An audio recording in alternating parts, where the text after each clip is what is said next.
सशक्तिकरण को विशेष महत्व दिया गया है। करीब 800 जिलों में लड़कियों के लिए हॉस्टल बनेंगे, हर जिले में एक हॉस्टल बनाया जाएगा। उच्च शिक्षा के क्षेत्र में भी सरकार ने अहम कदम उठाने की घोषणा की। युवाओं को आधुनिक और रोजगारमुखी शिक्षा उपलब्ध कराने के लिए STEM साइंस, टेक्नोलॉजी, इंजीनियरिंग और मैथ्स संस्थानों की स्थापना की जाएगी, जिससे तकनीकी और नवाचार आधारित शिक्षा को बढ़ावा मिलेगा।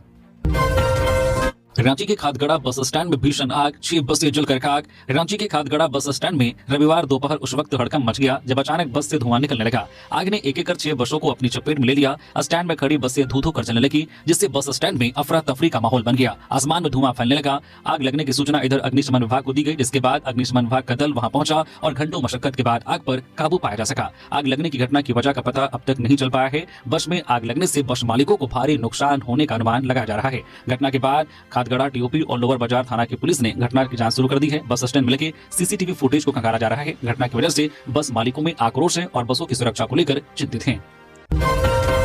रमा कलगो होंगी रांची मेयर के लिए कांग्रेस समर्थित उम्मीदवार। महानगर कांग्रेस कमेटी की बैठक में लिया गया निर्णय। झारखंड महिला कांग्रेस की प्रदेश अध्यक्ष रमा कलगो नगर निकाय चुनाव 2026 में कांग्रेस समर्थित मेयर उम्मीदवार होंगी। रांची महानगर कांग्रेस कमेटी की रविवार को टंगराटोली में हुई बैठक में सर्वसम्मति से रमा कलगो के नाम पर सहमति बनी। बैठक में प्रदेश कांग्रेस अध्यक्ष केशव महतो कमलेश, कांग्रेस विधायक दल के उपनेता राजेश कश्यप, पूर्व केंद्रीय मंत्री सुबोध कांत सहाय, कार्यकारी अध्यक्ष बंधु त्रिकी की उपस्थिति में बैठक की उपलब्धि यह रही कि मेयर चुनाव लड़ने को इच्छुक एक और युवा कांग्रेस नेता शिव कश्यप ने बड़ा दिल दिखाते हुए रमा कलगो के नाम पर सहमति प्रदान कर दी है। 3 फरवरी को दोपहर बाद रमा कलगो मेयर पद के लिए नामांकन करेंगी। कांग्रेस समर्थित उम्मीदवार के रूप में झारखंड महिला कांग्रेस की प्रदेश अध्यक्ष रमा कलगो के नाम पर आम सहमति बनने पर खुशी जताते हुए झारखंड कांग्रेस के प्रदेश अध्यक्ष केशव महतो कमलेश ने कहा है कि हर कार्यकर्ता यह संकल्प ले कि हम हर हाल में सभी बूथ जीतेंगे। प्रदेश कांग्रेस अध्यक्ष ने कहा है कि हम कमेटी बनाएंगे, लेकिन चूंकि यह चुनाव दलीय आधार पर नहीं हो रहा है, ऐसे में पार्टी का लेटर पेड या झंडा बैनर का इस्तेमाल न हो, इसका ख्याल रखना होगा।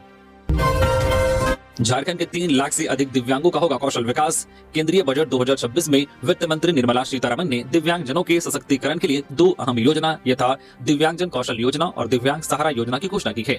योजनाओं का उद्देश्य है कि दिव्यांगजन को समान अवसर और आत्मनिर्भरता का मौका मिले। इसका फायदा झारखंड के 3 लाख से अधिक दिव्यांगजन को मिलना तय है। बता दें कि झारखंड सरकार करीब 3 लाख दिव्यांगजन को प्रतिमाह पेंशन देती है। उपरोक्त 2 योजनाओं के तहत केंद्र सरकार झारखंड को फंड उपलब्ध कराती है, तो राज्य सरकार दिव्यांगों के लिए कौशल विकास कराएगी।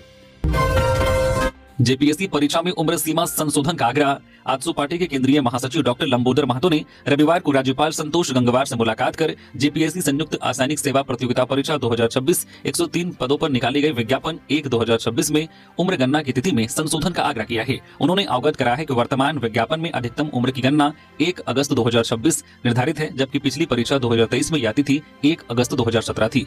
गणना के इस 9 वर्षीय अंतराल के कारण झारखंड के लाखों अभ्यर्थी परीक्षा से वंचित हो जाएंगे। डॉक्टर लंबोदर महतो ने छात्र हित में पूर्व की भांति आयु सीमा में छूट देने हेतु आवश्यक निर्देश देने का अनुरोध किया।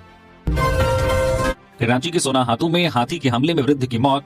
रांची के सोनाहातू थाना क्षेत्र की जिंतू पंचायत के महकम सिला गांव में हाथी के हमले में 67 वर्षीय सूर्यनाथ महतो की मौत हो गई। घटना रविवार की शाम लगभग 6 बजे की है। परिजनों के अनुसार सूर्यनाथ शाम में गांव के तालाब के पास गया था और लौटने के दौरान हाथी ने उस पर हमला कर दिया। मौत की सूचना मिलने पर राही आजसू प्रखंड अध्यक्ष रंग बहादुर महतो तत्काल गाँव पहुंचकर परिजनों से मुलाकात की। वही वन विभाग से बात कर मुआवजा के साथ हाथियों के झुंड को गाँव से भगाने की मांग की। वृद्ध की मौत के बाद परिजनों का रो रो कर बुरा हाल है। ज्ञात हो कि बांस वन में 1 माह से हाथियों का झुंड जमा हुआ है। ग्रामीणों का कहना है कि हाथियों को भगाने के लिए कोई पहल नहीं की जाती है। हाथियों के हमले में अब तक कई लोगों की मौत हो चुकी है। अर्जुन मुंडा ने आम बजट को बताया विकसित भारत की रूपरेखा। चैंबर ऑफ कॉमर्स ने भी की सराहना। पूर्व केंद्रीय मंत्री अर्जुन मुंडा ने केंद्रीय वित्त मंत्री निर्मला सीतारमण द्वारा संसद में पेश किए गए 2026-27 की केंद्रीय बजट की सराहना की है। उन्होंने कहा कि यह बजट भारत के बेहतर भविष्य की रूपरेखा है। Singhbhum chamber of commerce and industry ने भी कहा है कि यह विकसित भारत का ब्लूप्रिंट है, लेकिन साथ ही यह भी कहा है कि झारखंड को बजट से बाहर रखा गया है। 2026-27 के लिए पेश किए गए आम बजट पर अपनी प्रतिक्रिया देते हुए पूर्व केंद्रीय मंत्री अर्जुन मुंडा ने कहा कि यह बजट सिर्फ खर्च का दस्तावेज नहीं, बल्कि 2047 तक विकसित भारत के लक्ष्य को ध्यान में रखते हुए भारत के उज्जवल भविष्य के लिए एक रोड मैप पेश करता है। उन्होंने कहा कि यह बजट गाँव, गरीबों, किसानों, मजदूरों और आम लोगों की जरूरतों को ध्यान में रखता है। रोजगार सृजन को प्राथमिकता देते हुए देश को आत्मनिर्भर और सक्षम बनाने के लिए नए अवसरों और संसाधनों की घोषणा की गई है। केंद्रीय बजट जनता के लिए राहत नहीं, हार्ट अटैक के समान। डॉक्टर इरफान अंसारी। झारखंड के स्वास्थ्य मंत्री डॉक्टर इरफान अंसारी ने रविवार को वीडियो क्लिप जारी कर केंद्रीय आम बजट पर अपनी प्रतिक्रिया दी है। उन्होंने बजट में झारखंड की उपेक्षा का आरोप लगाया है। डॉक्टर इरफान ने कहा है कि यह बजट जनता को राहत देने वाला नहीं, बल्कि हार्ट अटैक लाने वाला बजट है। उन्होंने कहा कि इस बजट में न महंगाई पर कंट्रोल करने की दिशा में कोई उपाय किए गए हैं और न ही युवाओं को रोजगार कैसे उपलब्ध हो इसकी व्यवस्था की गई है। स्वास्थ्य मंत्री इरफान अंसारी ने कहा कि हमारी मांग थी कि झारखंड में एक और एम्स की सौगात मिले, लेकिन इसमें भी निराशा ही हाथ लगी है। डॉक्टर इरफान अंसारी ने कहा कि केंद्र सरकार सरकार द्वारा लोकसभा में पेश बजट में युवा, किसान, मध्यम वर्ग सभी को नजरअंदाज किया गया है। यह बजट विकास का नहीं बल्कि जुमलों का बजट है।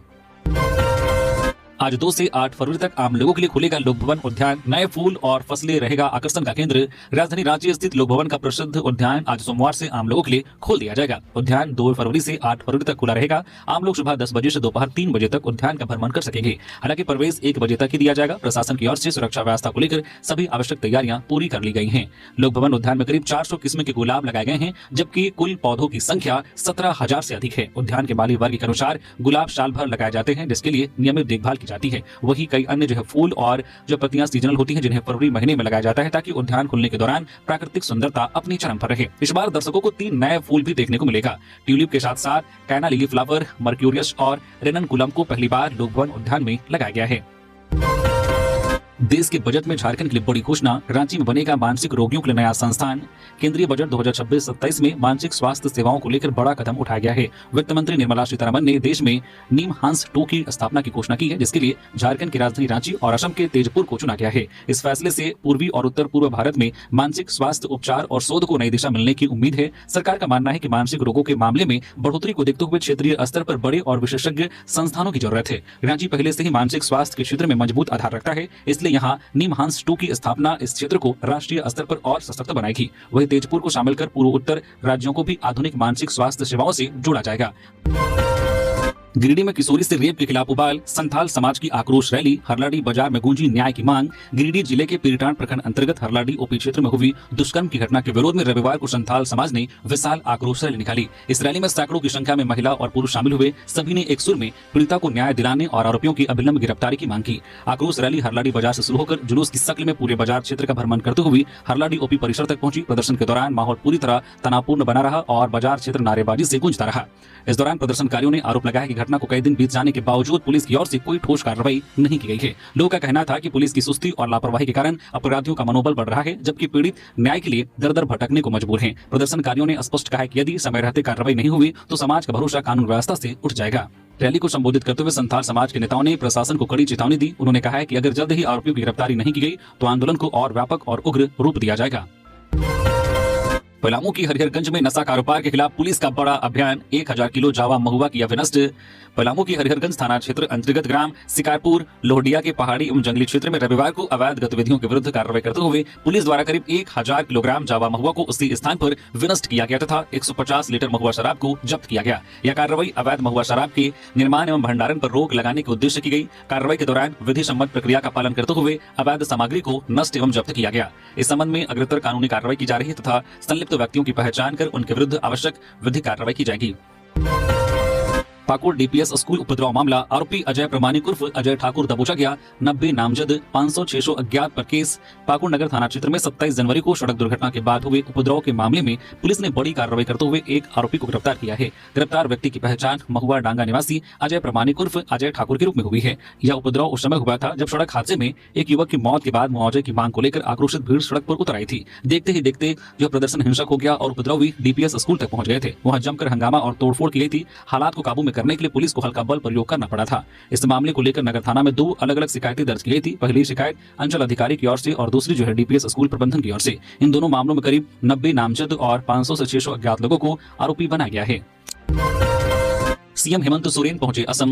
तिनसुकिया की आदिवासी महासभा में हुए शामिल। समाज के बुद्धिजीवियों से की मुलाकात। झारखंड के मुख्यमंत्री हेमंत सोरेन इन दिनों असम दौरे पर हैं। इस दौरान वे तिनसुकिया में all Adivasi students association of Assam द्वारा आयोजित आदिवासी महासभा में शामिल हुए। महासभा में बड़ी संख्या में आदिवासी समाज के लोग, छात्र और बुजुर्ग मौजूद रहे। मुख्यमंत्री हेमंत सोरेन ने महासभा में शामिल होने को सौभाग्य बताते हुए कहा कि उन्हें असम में अपने हजारों आदिवासी भाई बहनों और बड़े बुजुर्गों से मिलने का अवसर मिला। उन्होंने इस आयोजन को ऐतिहासिक बताते हुए आयोजकों के प्रति आभार जताया। इस दौरान उनके साथ झारखंड के सांसद विजय हांसदा, मंत्री चमरा लिंडा और विधायक एमटी राजा भी मौजूद रहे। उन्होंने आदिवासी समाज से संवाद और सहयोग को मजबूती देने पर जोर दिया। केंद्रीय बजट ने झारखंड को निराश किया। जयराम महतो। डुमरी विधायक जयराम महतो ने केंद्रीय बजट पर अपनी प्रतिक्रिया देते हुए कहा है कि बजट ने झारखंड को बेहद निराश किया है। झारखंड को जरूरत एम्स की थी और बजट में मिला मनोचिकित्सक संस्थान निमहांस। देश को सबसे ज्यादा खनिज देने वाले प्रदेश की अनदेखी न्याय संगत नहीं है। हालांकि उन्होंने शिक्षा के लिए बजट को सराहनीय बताया है। पाकुड़ में माघी पूर्णिमा पर आस्था का सैलाब, गंगा स्नान से मंदिरों तक उमड़े श्रद्धालु। संत रविदास जयंती भी श्रद्धा से बनी। पाकुड़ जिले में माघी पूर्णिमा और संत रविदास जयंती को लेकर श्रद्धालुओं में जबरदस्त उत्साह देखने को मिला।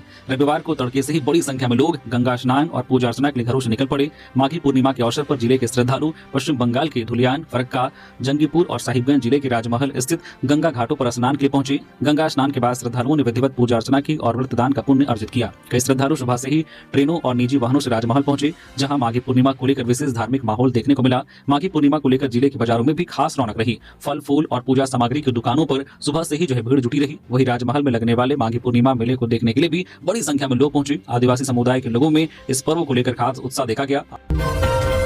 मिथिलेश ठाकुर ने बजट को बताया किसान विरोधी, कहा खेती, शिक्षा, स्वास्थ्य और युवाओं के लिए कोई ठोस रोड मैप नहीं। झारखंड मुक्ति मोर्चा झामो के केंद्रीय महासचिव मिथिलेश कुमार ठाकुर ने केंद्र सरकार के बजट पर तीखी प्रतिक्रिया दी है। उन्होंने कहा कि किसानों की आय दोगुनी करने का वादा करने वाली केंद्र सरकार ने इस बजट में खेती, किसान, खाद्य सुरक्षा, मजदूर और सिंचाई जैसे बुनियादी मुद्दों का जिक्र तक नहीं किया है। यह बजट पूरी तरह किसान विरोधी और जन विरोधी है। मिथिलेश ठाकुर ने कहा कि सरकार आधुनिक तकनीक और आर्टिफिशियल इंटेलिजेंस AI की बात तो करती है, लेकिन युवाओं को AI में प्रशिक्षित करने, खेती में इसके इस्तेमाल और किसानों को होने वाले लाभ को लेकर बजट में कोई ठोस प्रावधान नहीं किया गया। इससे साफ है कि सरकार के पास न युवाओं के लिए कोई ठोस रोड मैप है और न ही कृषि को आधुनिक बनाने की कोई गंभीर योजना। झारखंड निकाय चुनाव में बैंकों में नकदी लेन देन पर आयोग की पैसेंजर गाइडलाइन जारी। झारखंड नगर निकाय चुनाव में धनबल के उपयोग को रोकने के लिए बैंकों से नकदी लेन देन की भी निगरानी हो रही है। राज्य निर्वाचन आयोग ने इसे लेकर संबंधित एजेंसियों को बैंकों में असामान्य नकदी लेन देन पर नजर रखने के निर्देश दिए हैं। हालांकि अभी तक ऐसा कोई मामला सामने नहीं आया है जिसमें असामान्य लेन देन हुआ हो। आयोग ने वैसे मामलों की भी जाँच करने को कहा है जिसमें बड़ी राशि की निकासी हो रही हो तथा पिछले 2 माह में ऐसी कोई निकासी किसी खाते से न हुई हो। आयोग के दिशा निर्देशानुसार जिला निर्वाचन पदाधिकारी सह उपायुक्त चुनाव के दौरान किसी भी व्यक्ति के बैंक खाते से नकदी की प्रतिदिन संदेहास्पद निकासी पर बैंकों से रिपोर्ट ले सकते हैं। असामान्य तथा संदेहास्पद नगद निकासी या चुनाव प्रक्रिया के दौरान 10 लाख रुपए से अधिक की राशि बैंक में जमा करवाने पर रिपोर्ट मांगने के निर्देश दिए गए हैं, जबकि पिछले 2 महीने के दौरान इस प्रकार की जमा व निकासी न की गई हो। साथ ही चुनाव प्रक्रिया के दौरान विभिन्न व्यक्तियों के बैंक खाते में एक ही बैंक खाते से RTGS द्वारा राशि का असामान्य स्थानांतरण होने को भी इस श्रेणी में रखा गया है। वही प्रत्याशियों द्वारा दाखिल किए गए या दाखिल किए जाने वाले शपथ पत्र में प्रत्याशी को अपने पति, उनकी पत्नी या उनके आश्रितों के बैंक खातों से 1 लाख रुपए से अधिक की नकदी की जमा या निकासी दिखाने पर भी उसकी जांच होगी। चंपई सोरेन ने वित्त मंत्री की सराहना की, कहा मोदी सरकार की दूरदर्शिता का ब्लूप्रिंट है आम बजट। झारखंड के पूर्व मुख्यमंत्री चंपई सोरेन ने आम बजट 2026 की सराहना करते हुए इसे विकसित भारत के निर्माण की दिशा में मोदी सरकार की दूरदर्शिता का ब्लूप्रिंट बताया है। उन्होंने कहा कि यह बजट सर्वांगीण, सर्वस्पर्शी और समावेशी है जो देश के आर्थिक विकास को नई गति देगा। चंपई सोरेन ने कहा कि बजट का फोकस गरीबों, मजदूरों, किसानों, महिलाओं, छात्रों और आम लोगों के जीवन स्तर को बेहतर बनाने पर है। लोगों की काबिलियत को निखार कर हर परिवार को आय के पर्याप्त अवसर उपलब्ध कराना और आर्थिक विकास को तेज करना इस बजट की प्रमुख प्राथमिकता है। चतरा में कुएं में मिला युवती का शव, गणतंत्र दिवस के दिन से थी लापता, परिजनों ने हत्या की जताई आशंका। चतरा जिले के पथलगड़ा थाना क्षेत्र में एक 21 वर्षीय युवती का शव कुएं से बरामद होने से इलाके में सनसनी फैल गई। मृतका की पहचान नावाडी गांव निवासी कुलेश्वरी तुरी की बेटी काजल कुमारी के रूप में हुई है। काजल 26 जनवरी गणतंत्र दिवस के दिन से लापता थी। परिजन पिछले 6 दिनों से उसकी तलाश कर रहे थे। रविवार को ग्रामीणों ने घर के पास स्थित एक कुएं में युवती का शव तैरते हुए देखा। सूचना मिलते ही परिजनों में कोहराम मच गया और बड़ी संख्या में ग्रामीण मौके पर जुट गए। घटना की जानकारी मिलते ही पथलगड़ा थाना की पुलिस टीम मौके पर पहुंची और ग्रामीणों की मदद से शव को कुएं से बाहर निकाला गया। परिजनों और ग्रामीणों का आरोप है कि काजल के कहीं और हत्या की गई और सबूत मिटाने के लिए शव को कुएं में फेंक दिया गया। हजारीबाग में 13 ग्राम ब्राउन शुगर और 40 ग्राम गांजा के साथ नशा के 3 सौदागर गिरफ्तार। नगर निगम चुनाव 2026 के मद्देनजर हजारीबाग पुलिस प्रशासन ने नशाखोरी और अवैध तस्करी के खिलाफ अपनी कार्रवाई तेज कर दी है। चुनाव के दौरान मतदाताओं को लुभाने या शांति भंग करने के लिए नशे के संभावित उपयोग को रोकने के लिए विशेष अभियान चलाए जा रहे हैं। इसी कड़ी में सदर थाना पुलिस को बड़ी सफलता हाथ लगी है। सदर थाना पुलिस ने 13 ग्राम ब्राउन शुगर और 40 ग्राम गांजा के साथ नशा का कारोबार करने वाले 4 सौदागरों को गिरफ्तार कर लिया है। यह जानकारी सदर थाना प्रभारी सह पुलिस इंस्पेक्टर सुभाष प्रसाद सिंह ने दी। गिरिडीह में स्कूल के लिए निकला था मन्नत, अब नहीं मिल रहा कोई सुराग, परिवार परेशान। गिरिडीह जिले के सरिया थाना क्षेत्र के स्टेशन रोड का रहने वाला 16 वर्षीय मन्नत गुप्ता शनिवार सुबह से लापता है। मन्नत शनिवार सुबह करीब 9 बजे स्कूल जाने के लिए घर से निकला था, लेकिन देर शाम तक घर नहीं लौटा, जिसके बाद परिजनों की चिंता बढ़ गई। लापता छात्र कक्षा 8 का विद्यार्थी है। परिजनों के अनुसार मन्नत ने उस समय काले रंग का ट्राउजर और ग्रे ब्लू रंग का जैकेट पहन रखा था। उसकी हाइट लगभग 5 फीट, रंग गोरा, चेहरा गोल और शरीर पतला दुबला है। वह हिंदी और कोठा भाषा बोलना जानता है। मन्नत के पिता टिंकू गुप्ता ने इस संबंध में सरिया थाना में आवेदन देकर बेटे की तलाश की गुहार लगाई है। परिवार ने आम लोगों से भी अपील की है कि यदि किसी को मन्नत गुप्ता कहीं दिखाई दे या उसके बारे में कोई भी जानकारी मिले तो तुरंत इन नंबरों पर संपर्क करें 8789261403 या फिर 8789760110 पर संपर्क करें। 125 फीट ऊंचा टूसू बना आकर्षण का केंद्र। पूर्व सांसद ने संस्कृति बचाने का किया आह्वान। रांची के अनगढ़ा प्रखंड के चिलदाग स्थित जोड़ा तालाब के तट पर रविवार को ऐतिहासिक सती टूसू मेले का आयोजन किया गया। मेले में विभिन्न गांवों से ग्रामीण अपनी रंग बिरंगी और आकर्षक टूसू चौडल लेकर पहुंचे थे। कार्यक्रम का उद्घाटन मुख्य अतिथि पूर्व सांसद रामटहल चौधरी ने किया। उन्होंने कहा कि आस्था और विश्वास ही इस मेले की नींव है। हमारे पूर्वजों की यह परंपरा अब हमारी संस्कृति का अहम हिस्सा है। उन्होंने युवाओं से अपनी सांस्कृतिक धरोहर को बचाने और नशाखोरी से दूर रहने का आह्वान किया। मेले के दौरान आयोजित सांस्कृतिक कार्यक्रम में मुख्य अतिथि रांची विश्वविद्यालय के वाणिज्य विभाग के अध्यक्ष डॉक्टर अमर कुमार चौधरी शामिल हुए। उन्होंने संस्कृति को अक्षुण्ण बनाए रखने की अपील की। मेले का मुख्य आकर्षण 125 फीट ऊंचा विशाल टूसू रहा। इसके अलावा रंगारंग कार्यक्रम, पारंपरिक मुर्गा लड़ाई, टूसू प्रदर्शनी और बच्चों के लिए खेलकूद प्रतियोगिताओं का आयोजन किया गया। रांची में जुआ और ब्राउन शुगर मामले में बड़ी कार्रवाई। एसएसपी राकेश रंजन ने 5 पुलिसकर्मियों को किया निलंबित। रांची के एसएसपी राकेश रंजन ने जुआ के अवैध धंधे में मदद करने और प्रतिबंधित नशीले पदार्थ ब्राउन शुगर की बिक्री को संरक्षण देने के आरोप में 5 पुलिस पदाधिकारियों और कर्मियों को निलंबित कर दिया है। सभी के खिलाफ विभागीय जांच शुरू करने का भी आदेश दिया गया है। यह कार्रवाई सोशल मीडिया पर वायरल हुए 2 अलग-अलग वीडियो के बाद की गई है। एक वीडियो में पुलिसकर्मी जुआ खेलने के बाद कथित तौर पर पैसे लेते हुए नजर आ रहे हैं। वहीं दूसरा वीडियो में एक महिला ने टाइगर मोबाइल के जवान पर गंभीर आरोप लगाए हैं। महिला का आरोप है कि ब्राउन शुगर की बिक्री को लेकर पुलिसकर्मी उनसे अवैध वसूली करते थे। आरोपों की गंभीरता को देखते हुए एसएसपी ने मामले का संज्ञान लिया और तत्काल कार्रवाई के निर्देश दिए। निलंबित किए गए पुलिसकर्मी मुख्य रूप से टाइगर मोबाइल और पीसीआर वैन में तैनात थे। झरिया में महिला से मारपीट के मामले में धनबाद प्रशासन की कार्रवाई, आरोपी गिरफ्तार। झरिया में एक महिला सफाई कर्मी के साथ हुई मारपीट के मामले में प्रशासन ने कार्रवाई करते हुए आरोपी की गिरफ्तारी कर ली है। यह जानकारी उपायुक्त धनबाद ने सोशल मीडिया के माध्यम से दी। उन्होंने बताया कि झरिया निवासी आरोपी सुनील केसरी को 26 जनवरी 2026 को ही गिरफ्तार किया जा चुका है और उसके खिलाफ नियमानुसार धाराओं में कार्रवाई की जा रही है। मामला सामने आने के बाद राज्य सरकार और प्रशासन की ओर से संज्ञान लिया गया। मंत्री दीपक बिरुवा ने इस घटना को गंभीर बताते हुए सोशल मीडिया पर प्रतिक्रिया दी। उन्होंने कहा कि यह मामला जाति से जुड़ा नहीं बल्कि महिला उत्पीड़न से संबंधित है और झारखंड सरकार इस तरह की घटनाओं को किसी भी स्थिति में बर्दाश्त नहीं करेगी। उन्होंने धनबाद प्रशासन को अभिलंब कार्रवाई के निर्देश दिए। साहिबगंज के राजमहल में राज्य के माघी पूर्णिमा मेले का भव्य आगाज। उत्तरवाहिनी गंगा तट पर उमड़ा आस्था का जन सैलाब। झारखंड की ऐतिहासिक और सांस्कृतिक पहचान का प्रतीक राज्य के माघी पूर्णिमा मेले का इस वर्ष भी पूरे उत्साह और भव्यता के साथ आगाज हो गया है। राजमहल की पावन उत्तरवाहिनी गंगा के तट पर आयोजित इस मेले में झारखंड के साथ साथ असम, छत्तीसगढ़, पश्चिम बंगाल और बिहार से हजारों श्रद्धालु और आदिवासी समुदाय के लोग पहुंच रहे हैं। मेले के शुभारंभ अवसर पर उपायुक्त हेमंत सती ने कहा कि राजमहल और साहिबगंज की धरती सौभाग्यशाली है जहाँ उत्तरवाहिनी गंगा प्रभावित होती है। उन्होंने इसकी तुलना प्रयागराज के संगम से करते हुए कहा कि धार्मिक और सांस्कृतिक दृष्टि से राजमहल का महत्व किसी भी मायने में कम नहीं है। मंत्री दीपिका पांडे सिंह की तीखी प्रतिक्रिया, बोली मध्यम वर्ग और झारखंड के लिए निराशाजनक है बजट। वित्त मंत्री निर्मला सीतारमण द्वारा पेश किए गए केंद्रीय बजट को लेकर झारखंड सरकार के मंत्री ने कड़ी आलोचना की है। झारखंड सरकार की ग्रामीण विकास मंत्री दीपिका पांडे सिंह ने इस बजट को आम जनता, खासकर मध्यम वर्ग और गरीब तबके के लिए निराशाजनक बताया है। उन्होंने कहा कि यह बजट लोगों को लुभाने वाला जरूर दिखता है, लेकिन हकीकत में इससे ना तो मध्यम वर्ग के लिए कोई ठोस राहत है और न ही गरीबों के लिए कोई विशेष प्रावधान किया गया है। मंत्री दीपिका पांडे सिंह ने आरोप लगाया कि केंद्र सरकार हर बार की तरह इस बार भी अन्य राज्यों को प्राथमिकता देते हुए झारखंड की अनदेखी कर रही है। लातेहार में संत रविदास की जयंती पर निकाली गई शोभा यात्रा। संत रविदास की जयंती पर रविवार को लातेहार जिला मुख्यालय में नवयुवक संघ अमवा टीकर के द्वारा विशाल शोभा यात्रा निकाली गई। शोभा अमवा टीकर के अंबेडकर चौक से निकलकर शहर के मुख्य पथ होते हुए बाईपास चौक पहुंची। इसके बाद पुनः अमवा टीकर पहुंची। इससे पहले संघ के पदाधिकारी और सदस्यों ने संत रविदास के चित्र के समक्ष पूजा अर्चना एवं माल्यार्पण अर्पित किया। मौके पर समिति के पदाधिकारियों ने बताया कि वर्ष 1988 से यहाँ संत रविदास की जयंती मनाई जा रही है। उन्होंने कहा कि संत रविदास व BR अम्बेडकर ने शोषित, वंचित व दलित वर्ग के लिए त्याग किया। संत रविदास ने जात पात से ऊपर उठकर समाज के लिए काम करने की प्रेरणा दी थी। उन्होंने कहा कि अगर मन पवित्र व स्वच्छ हो तो आपके हृदय में भी ईश्वर का वास हो सकता है। हजारीबाग के युवक का कमाल। झारखंड सरकार ने बजट के लिए खाद्य, स्वास्थ्य, परिवहन और IT से जुड़े 8 प्रस्ताव किए स्वीकार। हजारीबाग जिले के एक युवक ने ऐसा उल्लेखनीय कार्य किया है जिसे पूरे जिले का नाम रांची से लेकर देश की राजधानी दिल्ली तक गूंज रहा है। जिले के जुलू पार्क निवासी सुश्रुत कुमार सिंह द्वारा दिए गए 8 सुझावों को झारखंड सरकार ने बजट निर्माण के लिए स्वीकार कर लिया है। झारखंड सरकार ने बजट निर्माण के लिए आम जनता से सुझाव आमंत्रित किए थे। पूरे राज्य से सरकार को 2000 से अधिक सुझाव प्राप्त हुए, जिनमें से केवल 34 सुझावों को शॉर्टलिस्ट किया गया। खास बात यह है कि इनमें से 8 महत्वपूर्ण सुझाव अकेले सुश्रुत कुमार सिंह के थे, जिन्हें सरकार ने स्वीकार किया। पहले सुश्रुत कुमार सिंह को गणतंत्र दिवस के अवसर पर कर्तव्य पथ नई दिल्ली में परेड देखने का विशेष आमंत्रण भी प्राप्त हुआ था। वहीं 29 जनवरी को रांची में आयोजित एक कार्यक्रम में झारखंड सरकार के वित्त मंत्री राधाकृष्ण किशोर द्वारा उन्हें सम्मानित किया गया। सरकार द्वारा जिन सुझावों को स्वीकार किया गया है वे मुख्य रूप से खाद्य विभाग, स्वास्थ्य सेवाएं, परिवहन व्यवस्था और सूचना प्रौद्योगिकी जैसे अहम क्षेत्रों से जुड़े हैं।